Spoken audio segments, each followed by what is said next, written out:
네, 감사합니다. 오늘로서 그 모차르트의 대관 미사곡은 다 우리가 들었습니다. 에, 맨 마지막 곡을 오늘 우리가 들은 곡인데 거기에 계속 가사에 나오는 도나 노비스 바쳔이라는 그 가사가 계속 이어지잖아요. 도나 노비스 바쳔, 그 라틴어로 우리에게 평화를 주소서 하는 그러한 그 내용의 찬양이었습니다. 감사합니다. 오늘 우리가 읽은 말씀은 계속해서 렉셔너리에 의한 말씀, 누가복음 16장 이제 거의 마지막에 나오는 그러한 예수님의 말씀, 비유 중에 한 말씀이죠. 이 나사로와 부자 이야기는 우리가 너무나 잘 아는 그런 말씀입니다. 특히 주일학교를 다니신 분들은 아마 기억하실 겁니다. 주일학교 다닐 때에 그 전도사님이나 성경을 가리키는 우리 선생님들이 아주 재미있는 동화식의 이 말씀을 우리가 아마 들어서 그 내용은 다 아실 거예요. 제가 오늘 뭐 그 내용을 반복하려고 하지는 않습니다. 우리가 지금까지 생각하지 않았던 것 중에 몇 가지만 말씀을 드리는데, 첫째는 제가 제목을 나사로와 부자라고 썼죠. 근데 보통은 어떻게 우리가 알고 있습니까? 부자와 나사로 그러지 않아요? 부자와 나사로 이야기, 그렇게 아마 알고 있을 겁니다. 왜 그럴까? 오늘 이 본문 말씀을 보면 나사로는 거지예요. 그리고 부자는 그야말로 지체 높은 양반이죠. 돈도 많았을 거고 권력도 있었을 거고 나름대로 그 유대 사회에서 존경을 받는 그런 사람이었을 겁니다. 그런데 이름이 없어. 그게 좀 이상하지 않아요? 거지인데 남의 집 대문 앞에서 그냥 거기 부스러기 떨어지는 거나 먹는 그런 사람인, 그런 거지인데 거지에 이름이 있네. 좀 이상하지 않습니까? 우리나라에도 옛날부터 양반 제가 오늘 이렇게 목이 갑자기 잠겨가지고 말이 잘 안 나오는데 죄송합니다. 양반들은 다 이름이 있죠. 양반들은 성이 있고 이름이 다 있어요. 그런데 그 당시에 그 반상에 도리가 엄연히 있던 그 당시에 쌍놈들, 상놈들 죄송합니다. 이 상놈들은 이름이 거의 없어요. 그리고 성도 없어요. 성도 없고 그냥 이름만 불렀어요. 뭐 개똥이 소똥이 뭐 이렇게 부르는 게 일반적이었습니다. 그러면서 양반들이 뭐라고 그랬습니까? 아이, 애들 이름은 천하게 지을수록 오래 산다. 뭐 이런 말을 하면서 이름이 없어요. 우리 그 어느 나라나 다 마찬가지일 겁니다. 우리 한국의 조선 시대에만 그런 것이 아니라 유대 사회에서도 아마 대부분 그랬을 거예요.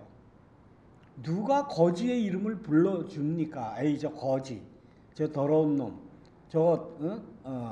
그 빌어먹는 거지. 그냥 이렇게 이야기하지 이름을 거론하지를 않아요. 그런데 오늘 본문 말씀을 보면 거지는 나사로라고 하는 이름을 분명히 가졌고, 지체 높은 양반, 뭐 많이 배웠을 거고 돈도 많았을 거고 권력도 있는 이 부자는 이름이 없어요. 그것부터가 우리가 생각하지 못했던 그런 그 점이 아닌가 생각을 합니다. 이렇게 거지 나사로는 이름을 불러주고 부자는 이름도 없는 이러한 그 성서의 말씀이 적혀질 때에는 분명히 복음서에 의도가 있다. 이 예수님의 말씀이다라고 우리가 믿는다면 예수님이 가지고 있는 의도가 분명히 있을 것이다. 그러니까 거지 나사로를 굉장히 높여주는 그러한 그 의도시겠죠. 대신에 부자에 대해서는 이름도 불러주지 않는 것이 예수님의 의도다. 불공평하지 않느냐라고 항의를 할 수 있겠으나 그건 뭐 어쩔 수가 없습니다. 이 부자에 대해서 우리는 대부분 하나님을 믿지 않고 불신자이고 세속적인 그런 쾌락만 추구하는 그런 사람이다라고 우리는 생각을 할지 모릅니다. 그러나 오늘 그 본문 말씀을 보면 이 부자가 나중에 그 뜨거운 불구덩이에 들어가서 눈을 들어서 하늘을 보니까 아브라함이 보였던 거예요. 근데 아브라함을 부를 때에 조상님이라고 불러요. 어떤 본문에는 이제 아브라함 아버지라는 그러한 의미도 같은 의미입니다. 조상님이나 뭐 아버지나. 그렇다면은 이 부자가 그 당시 유대 사회에서 하나님을 믿는 사람이었을까요? 안 믿는 사람이었을까요? 뭐 그 당시 유대인치고 유대 사회에서 부를 이렇게 가진 사람들 중에서 하나님을 믿지 않는 사람이 있을까요? 대부분 다 나는 유대인이다. 나는 하나님 믿는 사람이다. 하나님 신앙을 가지고 평생을 살고 하나님 잘 믿어서 이와 같이 부유하게 사는 사람이다라고 자부했을 것이고 모든 사람들이 다 그렇게 생각을 했을 거예요. 우리가 생각하듯이 그냥 날마다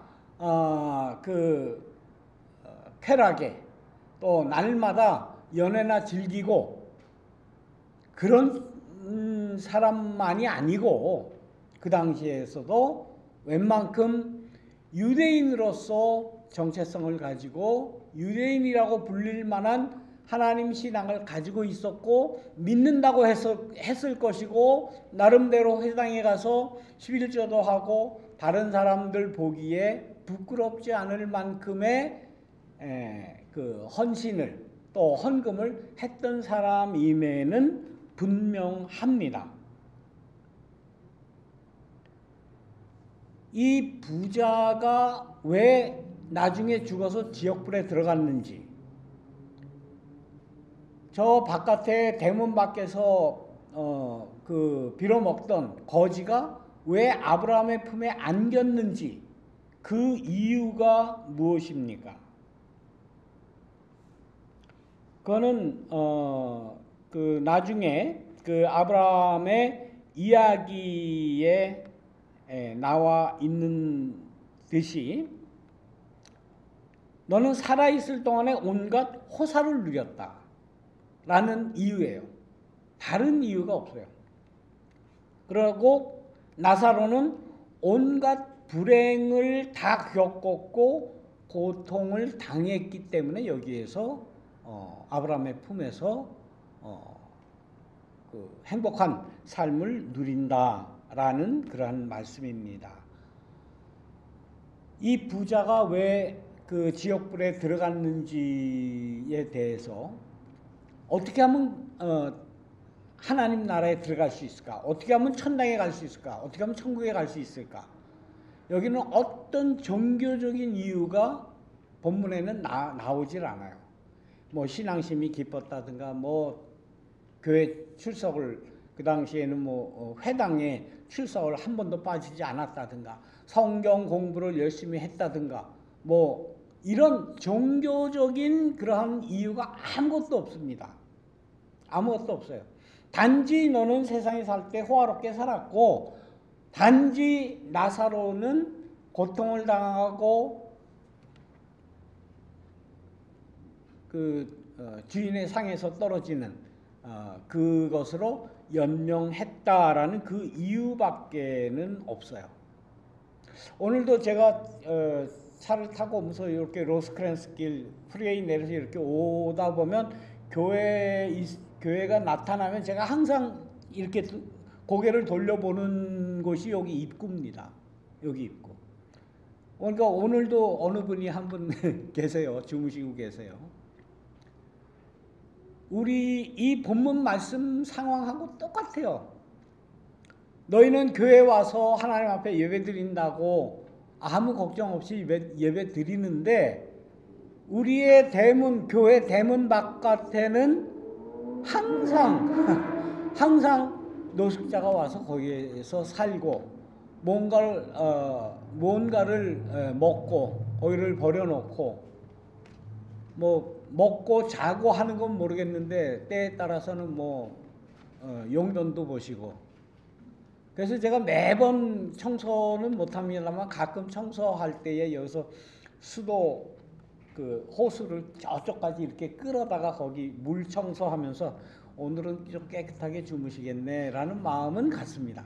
제가 가지고 있는 최대의 선한 생각이에요. 그 이상 못해요. 그 이상 제가 그분을 모셔다가 뭘 드시라고 뭘 대접을 한다고 못해요. 우리 교회도 못하잖아요. 교회도 못해요. 우리가 사는 이 세상은 예수님 당시의 세상과 조금도 다름이 없습니다. 요즘에도 누가 그 노숙자에게 그렇게 가까이 가서 물론 그 홈레스 사역을 하시는 분들이 많이 LA에는 계시지만 참 그분들에 대해서는 존경합니다만은 보통 교회가 그거 못합니다. 교회의 그 존립을 위해서 아무것도 못하고 있는 게 우리의 상태예요. 우리의 모습입니다. 우리의 모습을 돌아볼 때에 정말 우리는 이게 아브라함의 품에 못 갈 것 같아요. 그야말로 뜨거운 불 속에 들어갈 수밖에 없을 것 같아요. 그러면서도 우리는 교회에 모여서 하나님의 말씀이 어떻다는 둥, 구약 성서가 어떻다는 둥, 신약 성경이 어떻다는 둥, 구원의 조건이 어떻다는 둥, 여러 가지 그 구원에 대한 혹은 신학에 대한 우리 믿음에 대한 그러한 어떤 그 형이상학적인 것만 꽉 생각을 하고 있습니다. 이것만 잘하면 우리가 구원을 얻겠구나. 오늘 본문 말씀 보면 천만의 말씀. 그거 아니라는 거예요. 예수님 당시나 지금이나 이 누가복음 16장에 나오는 나사로와 부자의 이 이야기는 물론 이야기입니다만은 이야기만이 아니죠. 현실입니다. 우리의 현실이에요. 우리의 신앙에 우리의 구원, 진정한 구원이 어디 있는 것인가에 어떻게 해야 구원을 얻는가에 어떻게 해야 아브라함의 품에 안길 수 있는가에 대한 그러한 큰 도전입니다. 우리의 모습을 피할 수가 없어요. 세례를 받았느냐, 신앙생활을 몇 년을 했느냐, 어떤 일을 했느냐, 이것 가지고 아브라함의 품과 지옥불이 갈라지는 것이 아닙니다. 단지 내 이웃에, 내 삶의 옆에 있는 이러한 불행한 사람들에 대한 연민의 정, 그리고 함께 살아가려고 하는 그러한 마음, 이런 것이 없이는 아브라함의 품에 안길 수 없다라는 거예요. 한 가지 더 확실한 말씀이 뒤에 나옵니다. 이 부자가 그러면 나사로에게 시켜서 그 손가락에다가 물방울 하나 찍어서 내 혀에 대주십시오. 얼마나 뜨거우면, 얼마나 괴로우면 그런 그 부탁을 하겠습니까? 아브라함의 이야기는 내가 있는 곳과 이곳과는 왔다 갔다 할 수 없는 완전히 단절된 그러한 결과다라고 이야기를 합니다. 또 한 가지 부탁을 해요. 그러면은 저 거지였던 나사로를 다시 살려서 내 형제들이 아직 살고 있는 그 형제들한테 보내서 너희들 정말 살아있을 때 잘해라. 살아있을 때에 내 이웃에 어려움을 당하는 사람, 가난한 사람들을 돕고 살아라. 그래야 아브라함의 품에 안길 수 있다라고 가서 이야기를 하게 해주십시오. 만약에 죽었다가 다시 살아나서 그런 이야기를 하면 아마 들을 겁니다. 그때에 아브라함이 이야기를 합니다. 그거 다 필요 없다. 그들에게 이미 모세가 있고 예언자가 있고, 다시 말하면 하나님의 말씀인 율법 말씀이 있고, 또 그 율법 말씀을 전하는 예언자 선지자들이 있는데 그 말을 듣지 않으면, 다시 말하면 우리가 살아있을 때에 하나님의 말씀에 접근하지 않으면은 죽은 자가 살아난다고 해도 어떤 초자연적인 역사가 일어나서 세상이 깨끗하게 바뀌고 정말 인간으로서는 도저히 감당할 수 없는 그러한 놀라운 전 우주적인 초자연적인 역사가 일어나도 인간들은 믿지 않을 것이다 라고 이야기를 합니다. 신앙을 가졌다라고 하면서 이러한 초자연적인 것을 추구하는 그러한 그 신앙인들이 얼마나 많습니까? 기적을 바라는, 요행을 바라는, 또 뭔가 놀라운 표적이 일어나는 것을 바라는 그런 마음이 얼마나 많습니까? 유대인들에게는 특별히 그런 게 많았었다고 이야기하지 않습니까? 유대인들은 표적을 구한다. 나중에 사도 바울도 그렇게 이야기하죠. 뭔가 놀라운 초자연적인 역사가 일어나면 이것이 하나님의 은혜다, 하나님의 뜻이다, 이렇게 생각하는 사람이 얼마나 많습니까? 그러니까 죽었던 나사로가 다시 살아가서 얘기하면 들을 것이다, 그런 거 듣지 않는다는 거예요. 그런 초자연적인 기적, 이적, 이런 것 가지고는 구원을 얻을 수가 없다. 아브라함의 품에 안길 수 없다라는 그러한 말씀입니다. 이 말씀을 읽을 때 우리는 늘 주일학교에서 들었던, 저도 그렇습니다만 주일학교에서 들었던 그 성서에 나오는 이야기, 그 동화 같은 이야기, 예를 들면 이솝우화 같은 그러한 이야기로 늘 생각을 할지 모릅니다. 그러나 이 누가복음 16장에 있는 이 말씀은 지금 현실의 이야기예요. 우리의 이야기입니다. 이러한 우리의 현실도 이 부자와 나사로와의 관계 같은 그러한 관계가 이 세상에서 똑같이 이루어지는데 그야말로 이쪽에 문 열고 나가서 보면은 누군가 한 분이 지금 주무시고 계세요. 이러한 현실을 놓고 이 누가복음의 16장의 이 말씀을 우리가 보면서 정말 두렵습니다. 두려워요. 아브라함의 품에 안길 자신이 없어요. 저는 뜨거운 불에 들어가도 뭐라고 항의할 수 없는 그러한 형편에 우리가 살아갑니다. 어떻게 해야 되겠습니까? 단지 이러한 우리의 신앙의 자세를 우리는 먼저 되돌려야 되지 않을까?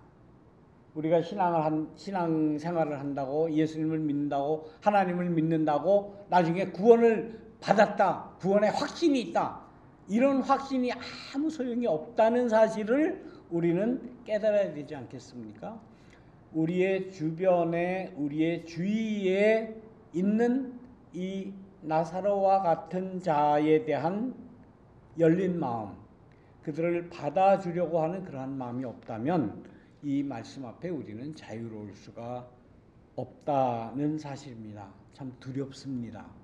뭐 이 말씀을 가지고 하나님 나라의 뜻이 이것이다 저것이다 말하는 제가 부끄럽습니다. 저도 그럴 자신, 아브라함의 품에 안길 자신이 없어요. 왜? 제가 언제 길거리에서 자는 노숙자에게 뭐 하나 갖다 준 적이 있겠습니까? 아무것도 없어요. 목사라고 하지만 교회를 이끌어 가야 된다고 하는 그런 자지만은 교회의 목회의 방향을 거지 나사로를 향한 어떤 사역도 해본 적이 없는 것 같아요. 이게 우리의 현실이다. 우리가 회개를 해야 하겠습니다. 앞으로의 교회의 어떤 그 계획을 세운다면 이러한 사역에도 우리가 최선을 다해서 우리의 모든 정성을 다해서 어려운 처지에 있는 그러한 사람을 돕고 그들을 위한 우리의 삶을 나누어 줘야 되겠다라는 그러한 생각을 합니다. 뭐 이 말씀을 더 어떻게 설명을 하며 어떻게 설교를 하겠습니까? 내가 지키지 못한 게 뻔한데 지금 이게 현실인데 나의 현실인데 지금 내가 죽는다면 아브라함의 품에 안길 수 있을까? 뜨거운 불에 들어가서 뜨겁습니다. 아직도 살아있는 내 형제들은 혹은 내 자녀들은 이런 데 오면 안 되는데 라고 걱정하며 이루어질 수 없는 그러한 후회를 하지 않을까라는 생각을 하게 됩니다. 이 말씀이 우리의 신앙에 큰 도전이 되기를 바랍니다. 이런 가운데 하나님의 은총이 우리에게 임해서 우리가 그 죽기 전에라도 이런 마음을 또 교회의 목회를 돌려가야 되겠다라는 그러한 생각을 합니다. 심히 부끄럽고 심히 걱정스러운 그러한 말씀입니다. 이 말씀에 많은 도전이 있기를 부탁을 드리면서 말씀을 마치겠습니다. 감사합니다. 하나님, 심히 두렵고 떨립니다. 우리의 삶 자체를 볼 때에 우리가 신앙을 가졌다고 하지만 그것이 얼마나 허위적인 것인지 얼마나 부끄러운 것인지 구원을 받지 못하는 그러한 신앙인지를 이 시간 기억하게 하여 주옵소서. 우리의 삶에 우리의 삶의 그러한 그 자세를 바꿀 수 있도록 인도하시고 우리 교회의 목회의 선교의 그 목표를 또한 실행을 바꿔나가는 그러한 일을 우리가 감당할 수 있도록 인도하여 주옵소서. 주님, 우리의 구원을 허락해 주실 것을 다시 한번 부탁드리며 예수님의 이름으로 기도드립니다. 아멘.